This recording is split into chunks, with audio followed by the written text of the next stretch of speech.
इसके बाद हमारे एक और भूख हड़ताली साथी जो 10 दिन से भूख हड़ताल पे बैठे हुए हैं, और मीडिया ट्रायल का गंदा चेहरा जिनके जरिए आपने देखा होगा, इस ब्राह्मणवादी इस्लामोफोबिक मीडिया का चेहरा, कॉर्पोरेट मीडिया का चेहरा, जिनके जरिए हमारे सामने एकदम स्पष्ट तरीके से आया, उनको मैं बुलाना चाहती हूं। कॉमरेड उमर आए और आके अपनी बात रखें हमारे बीच में।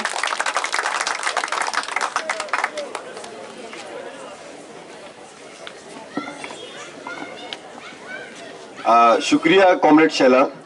मैं अपनी बात अनंत की एक बात से शुरू करूंगा जो कॉमरेड अनंत ने बोली कि अगर आज हम जेएनयू में उनको नहीं हराए तो आने वाले दिनों में वो बहुत सारे और विश्वविद्यालयों के लिए आएंगे।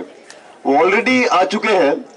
कल जो जादवपुर यूनिवर्सिटी में हुआ और जिस तरीके से वहां संघी लोगों ने एक हुड़दंग मचाया और उसके बाद पुलिस में जाके कुछ जो भी किया, उसके बाद भाजपा का एक स्टेटमेंट आया है, बहुत ही मतलब उनमें क्रिएटिविटी भी नहीं है, तो हमेशा कॉपी पेस्ट ही करते हैं। बोला जैसे एचयू को बोला था, जेएनयू को बोला था, बोला Jadavpur university is a den of anti nationals. तो हमारे कुछ साथी जिनको हम जानते हैं उनको फोन करके बोला कि congratulations, welcome to the club. They also said that we are also very proud to join the club.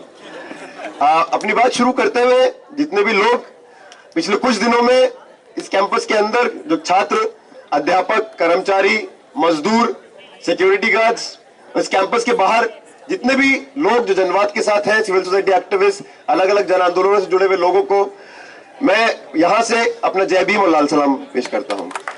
जैसे पिछले वक्ताओं ने बोला, ये आउटसाइडर वाली बात, हमारे वाइस चांसलर साहब बहुत परेशान हैं कि कैंपस में जो एनरोल्ड स्टूडेंट्स नहीं है वो इस कैंपस के अंदर क्यों आ रहे हैं। ये बात तो पहले से ही आ गई है, ये कैंपस हमेशा उन लोगों का रहा है जो जनवाद की पसंद और जनवाद के साथ खड़े रहे हैं। ये कैंपस हमेशा उन लोगों का रहा है जो सताए हुए और जिनके खिलाफ जुल्म हुआ है, चाहे वो 84 में सिख दंगे में मारे हुए गए लोग हों, चाहे अलग अलग जन आंदोलनों के लोग हों, ये कैंपस ने उनको हमेशा शरण दी है, उनके साथ खड़ा रहा है। लेकिन एक बात हम वाइस चांसलर साहब को बताना चाहेंगे, सिर्फ इस कैंपस के बाहर से इस आंदोलन को सॉलिडारिटी नहीं मिल रहा, इस शहर के बाहर से, इस देश के बाहर से, और मुझे पूरी उम्मीद है कि इस दुनिया के बाहर किसी और प्लेनेट में अगर कोई लाइफ है तो वो भी आज जेएनयू के साथ ही खड़े होंगे। साथियों, हमारा जो वाइस चांसलर है, मतलब भक्तों की एक बात होती है, वो बहुत बेशरम होते हैं। कुछ दिनों पहले हम मिलने गए थे। The way he is lying through his teeth, और जो काफका का एक नॉवल है the trial, when the judgement is already decided, you go through a formality and you don't have answers, you don't have any explanations, so you sit through that, you smile, you lie and you say all kinds of things.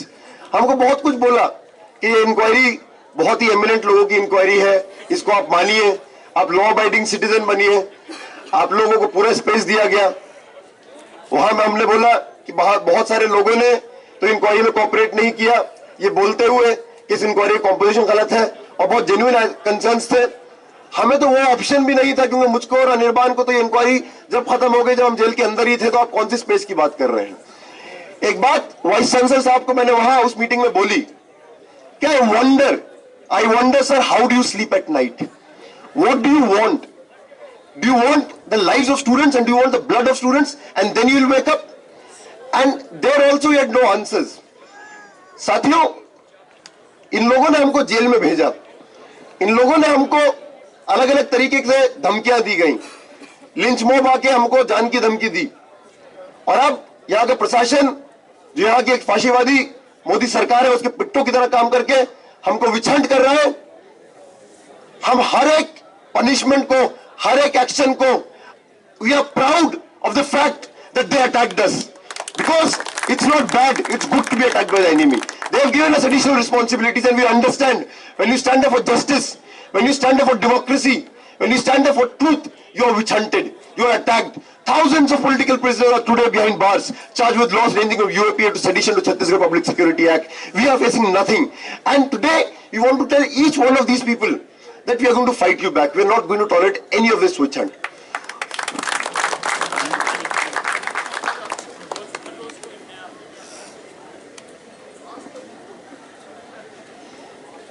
एक चीज बार बार आ रही है कि ये negotiation का, bargain का।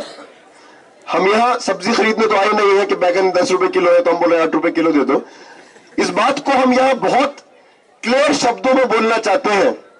आने वाले दिनों में there is absolutely no negotiation possible. There is absolutely no bargain that is going to take place. We are fighting to scrap the HLEC in toto, and that is a demand that is because we understand that's not because of us. It's not because some of us are facing punishment. We can face those punishments, we will take those punishments, but we will not accept your diktats. Because today, the students' movement in this country has emerged as a ray of hope. The kind of vision they have for higher education, the kind of vision they have for the entire society. They want to sell off our country, they want to turn our country into some kind of graveyard. And today, if we compromise, we will do injustice to the aspirations that we have raised amongst the thousands and millions of people across the country and across the world. साथियों, संक्षेप में अगर मैं अपनी बात खत्म करूं, core में यही है. This is a fight between two visions. Their vision is a vision of death, destitution and destruction, which is visible from Kashmir to Jharkhand to Chhattisgarh to the entire industrial belt and to the entire country, that they want this lynch mob that is baying for blood. And our vision for this country is a vision for freedom, for democracy, for dignity and justice, and we will defeat them.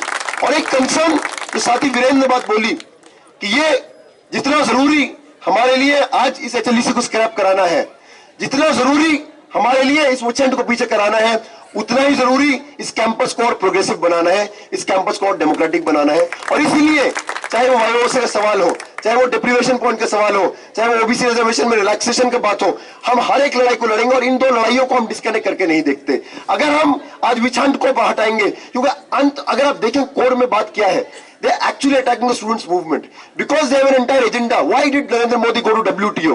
He wants a certain vision where education has to be sold off, and student politics is seen as this unnecessary politicization and as the biggest hurdle, in the words of Birlas and Ambanis, to the implementation of privatization and commercialization.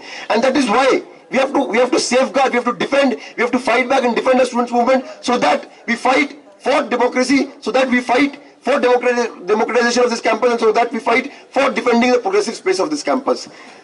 अंत में एक बात मैं बोलना चाहूंगा, चाहे वो हमारी बात माने या ना माने, मनवाएंगे जरूर, लेकिन अगर वो नहीं भी माने, ये लड़ाई हम ऑलरेडी जीत चुके हैं. और आज जो अलग अलग देश के कोनों में, चाहे वो तेलंगाना हो, चाहे वो पंजाब हो, चाहे वो आंध्र प्रदेश हो, चाहे वो कलकत्ता हो, और तमाम जगह जिस तरीके से आज एक जनवादी एस्पिरेशंस लोगों में आई है, जिस तरीके से आज लोग फाशीवाद का मुंह तोड़ जवाब दे रहे हैं, उसके साथ लड़ रहे हैं, सबसे बड़ी जीत हमारी हुई है. शुक्रिया. इंकलाब जिंदाबाद.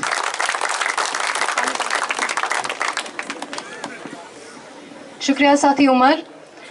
जिस तरह से साथी उमर ने कहा, हम लोग एक बार फिर से रिटरेट करते हैं कि जो कैंपस की लड़ाइयां हैं, जो कैंपस लेवल की लड़ाइयां, जिसका कल्मिनेशन एकेडमिक काउंसिल मीटिंग के बाहर और अंदर हमेशा होता है, स्टूडेंट्स अंदर भी लड़ते हैं और बाहर भी लड़ते हैं, उसमें हम अपना पूरा योगदान दें.